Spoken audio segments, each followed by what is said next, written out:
What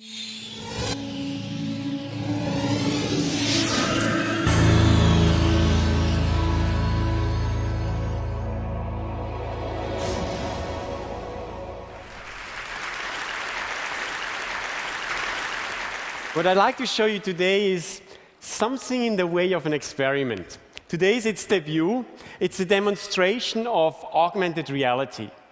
And the visuals you're about to see are not pre-recorded. They are live and reacting to me in real time. I like to think of it as a kind of technological magic. So, fingers crossed, and keep your eyes on the big screen. Augmented reality is the melding of the real world with computer-generated imagery. It seems the perfect medium to investigate magic and ask why in a technological age we continue to have this magical sense of wonder. Magic is deception, but it is a deception we enjoy. To enjoy being deceived, an audience must first suspend its disbelief. It was the poet Samuel Taylor Coleridge who first suggested this receptive state of mind. I try to convey a semblance of truth in my writing, to produce for these shadows of the imagination a willing suspension of disbelief that, for a moment, constitutes poetic faith. This faith in the fictional is essential for any kind of theatrical experience. Without it, a script is just words. Augmented reality is just the latest technology. And sleight of hand is just an artful demonstration of dexterity. We are all very good at suspending our disbelief. We do it every day while reading novels, watching television, or going to the movies. We willingly enter fictional worlds where we cheer our heroes and cry for friends we never had. Without this ability, there is no magic. It was Jean-Robert Houdin, France's greatest illusionist, who first recognized the role of the magician as a storyteller.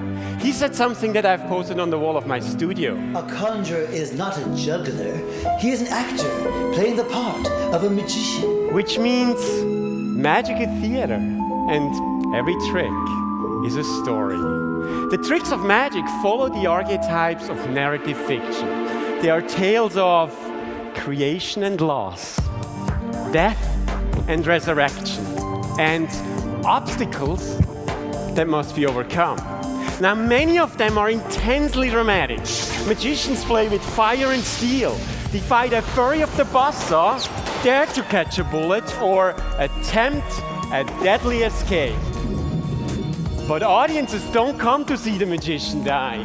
They come to see him live, because the best stories always have a happy ending.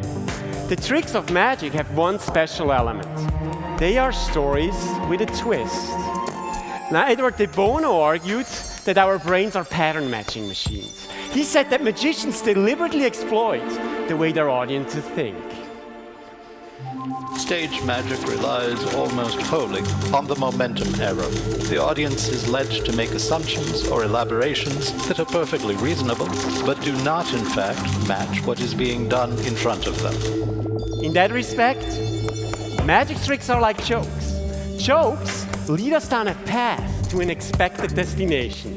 But when the scenario we have imagined suddenly flips into something entirely unexpected, we laugh. The same thing happens when people watch magic tricks.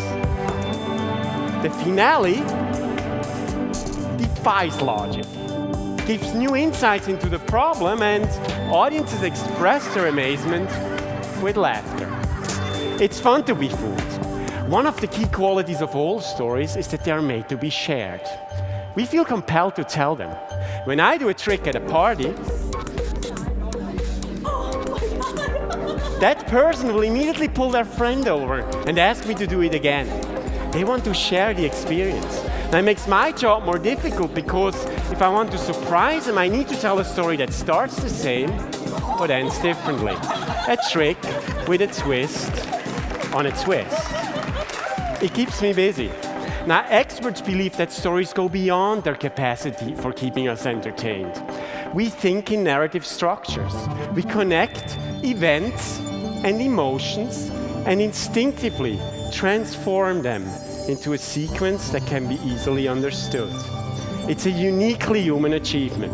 We all want to share our stories, whether it is the trick we saw at the party, the bad day at the office, or the beautiful sunset we saw on vacation. Today, thanks to technology, we can share those stories as never before by email, Facebook, blogs, tweets, on TED.com. The tools of social networking, these are the digital campfires around which the audience gathers to hear our story. We turn facts into similes and metaphors, and even fantasies. We polish the rough edges of our lives so that they feel whole. Our stories make us the people we are, and sometimes the people we want to be. They give us our identity and a sense of community. And if the story is a good one, it might even make us smile. Thank you.